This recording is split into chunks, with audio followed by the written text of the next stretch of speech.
Today, we are diving deep into the escalating situation in the Baltic Sea, where Denmark has just made a move that could change everything. The region is becoming one of the most intense flashpoints in Europe, and Denmark's recent decisions are sending shockwaves through NATO, Russia, and the entire geopolitical landscape. The Baltic Sea crisis has officially entered a new phase, and it's one that could have long-term consequences for regional stability and global security. For months, tensions have been building quietly beneath the surface. The Baltic Sea, once seen as a stable northern waterway, is now the center of strategic confrontation between Russia and the West. What Denmark just did is not an isolated event. It's the culmination of months of political maneuvering, intelligence warnings, and military calculations. Denmark's actions have signaled a dramatic shift, one that clearly tells Moscow the era of unchecked influence in the Baltic is over. Denmark's role might seem small compared to major powers like the United States or Russia, but its geographic position makes it one of the most crucial players in the Baltic theater. The Danish Straits are the only naval gateways connecting the Baltic Sea to the North Sea and the wider Atlantic Ocean.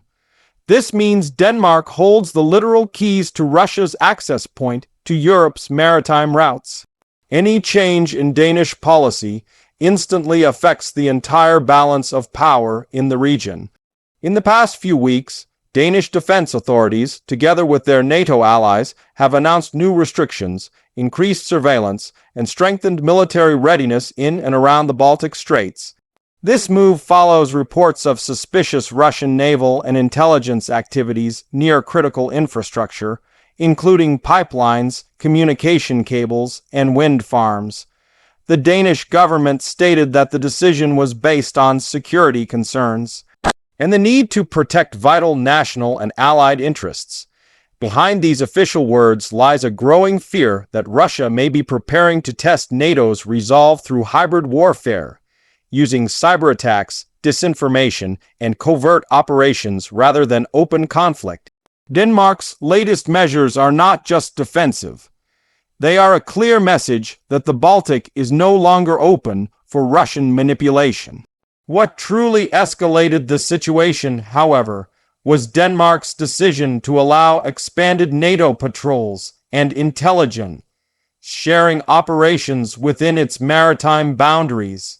This move effectively tightens the alliance's control over the entrance and exit of the Baltic Sea, giving Russia fewer options for naval movement without being tracked or challenged.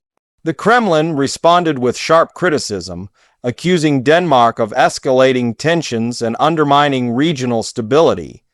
But from the Danish perspective, this is about deterrence, showing strength before aggression can take root. To understand why this moment is so critical, we have to look back at the history of the Baltic Sea's power struggle. For decades, this region was a Cold War front line, with Soviet and NATO forces constantly monitoring one another. After the collapse of the Soviet Union, many believed the Baltic Sea would become a peaceful zone of trade and cooperation. However, that illusion shattered after Russia's annexation of Crimea in 2014 and its full-scale invasion of Ukraine in 2022. Since then, every Baltic nation has been on alert, realizing that the same tactics could easily be used against them. Denmark's latest decision did not come out of nowhere. It's part of a larger NATO strategy to seal off the Baltic Sea from Russian dominance. Sweden and Finland's recent entry into NATO has already transformed the region into an almost entirely Western, controlled area, leaving Russia's Kaliningrad enclave as an isolated military outpost. Denmark's move essentially closes the last remaining strategic gap, making it incredibly difficult for Moscow to project power or transport military assets through the Baltic without NATO oversight. The implications for Russia are enormous. Its Baltic fleet, based in Kaliningrad, now faces potential encirclement. Any attempt to move ships out to the North Sea could be blocked, monitored, or intercepted by NATO forces. This fundamentally shifts the maritime balance of power. For years, Russia relied on ambiguity and surprise to keep its neighbors guessing. Now, Denmark has removed that advantage by enforcing transparency and surveillance across all critical routes. Internally, Denmark's defense policy has undergone a major transformation. For decades, it maintained a cautious and diplomatic stance, focusing on cooperation and stability, but the world has changed. The growing threat from Russian sabotage operations, including mysterious incidents involving underwater pipelines and energy networks, forced Denmark to take a harder stance. Intelligence reports indicate that Russian vessels, often disguised as civilian research ships, have been mapping the seabed and collecting data on NATO infrastructure. Denmark's government concluded that inaction would only invite more aggression. In response, Denmark has bolstered its naval presence with modern frigates, anti-submarine capabilities, and aerial surveillance systems. These measures are designed to detect and deter any potential interference from Russian forces or covert operations. Additionally, Denmark is working closely with Sweden, Finland, and Germany to create a unified monitoring network across the Baltic. This cooperative defense grid can track every ship, submarine, and aircraft operating in the area, ensuring that no suspicious activity goes unnoticed.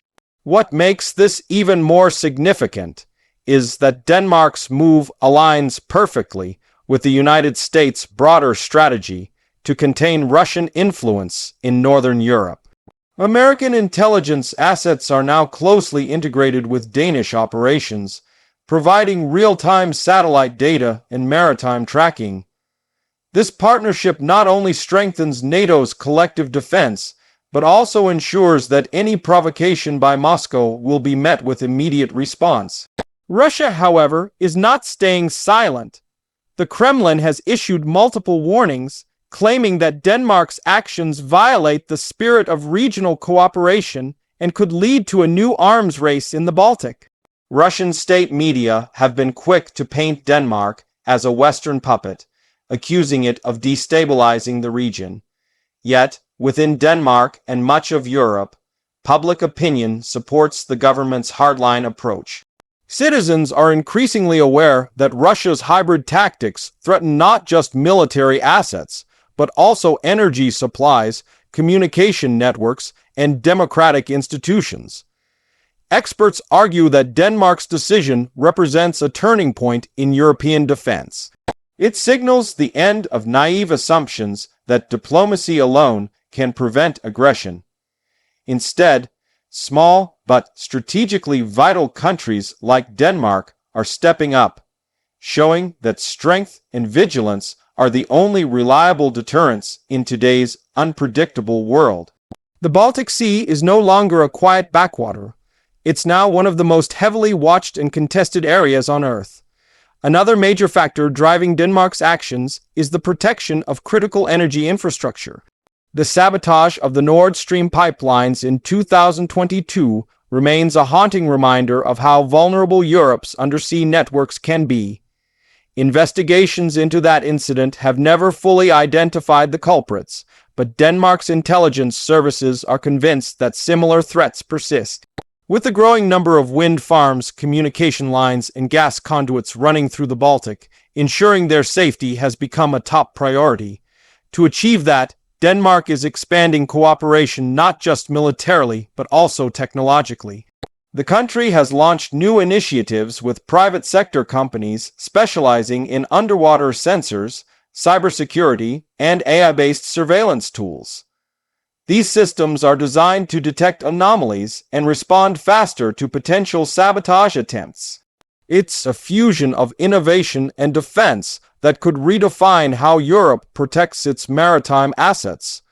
Meanwhile, NATO's northern flank is experiencing unprecedented unity. Finland's rapid militarization and Sweden's strategic capabilities, combined with Denmark's control over key maritime choke points, have effectively surrounded Russia's access routes. Moscow finds itself facing a tightly coordinated defensive ring that limits its operational flexibility. In strategic terms, Russia's Baltic ambitions are now severely constrained. Still, the danger is far from over. The Kremlin has increased its air patrols near the Danish airspace and conducted electronic warfare exercises close to NATO's borders.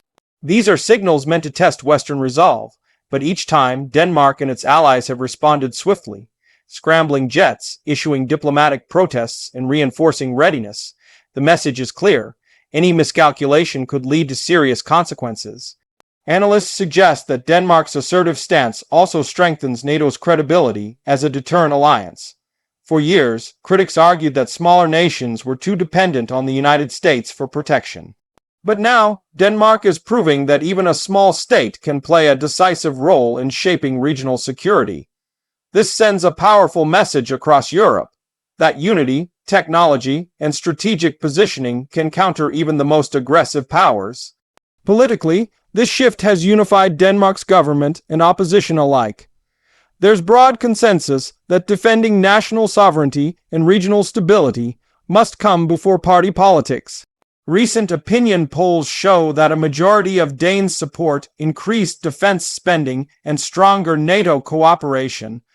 The public mood has clearly changed. There's growing recognition that the era of peace by default is over. Beyond immediate military measures, Denmark's move is also symbolic. It represents a broader awakening across Europe. Nations that once believed they could remain neutral or detached from global tensions are realizing that security in one part of Europe affects all others. The Baltic Sea crisis is not just a local issue. It's part of a global struggle between democracy and authoritarianism, stability and chaos. At the same time, Denmark's firm stance could set a precedent for other small nations facing similar challenges. Countries like Norway, Estonia, and Latvia are watching closely. The lesson is simple. Even small players can have a massive impact if they leverage their geography, alliances, and technology effectively. Denmark's move proves that power in the modern world isn't just about military size. It's about strategic advantage and the will to act. What happens next in the Baltic Sea will depend on how Russia responds. If the Kremlin continues to escalate through provocations or cyber attacks, the region could see an even deeper militarization. However, if Denmark's firm response successfully deters further aggression, it might mark a new phase of stability, one based not on trust, but on deterrence and preparedness. In the broader picture, this crisis could redefine NATO's priorities for the next decade. The alliance is shifting focus from traditional battlefields to new domains: cyber security, energy security, and maritime infrastructure protection. Denmark's recent decisions are at the heart of this evolution. It's not just about defending territory anymore, it's about safeguarding the systems that make modern life possible. The Baltic Sea is now a symbol of Europe's resilience. Denmark's bold actions have reminded the world that peace must be defended actively, not assumed passively. In standing up to Russian pressure, Denmark has demonstrated that even small nations can change the course of history.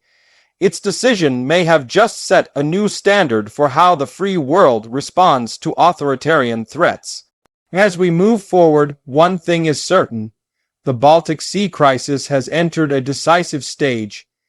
Denmark's actions have reshaped the balance of power, forced NATO to adapt, and exposed the limits of Russia's influence. The coming months will reveal whether this new order brings greater security or ushers in another round of confrontation. But for now, Denmark has drawn a clear line in the waters of the Baltic, a line that may well define the future of European security for years to come. If you found this analysis insightful, make sure to stay tuned for more updates on the evolving situation in the Baltic and how it impacts the global balance of power.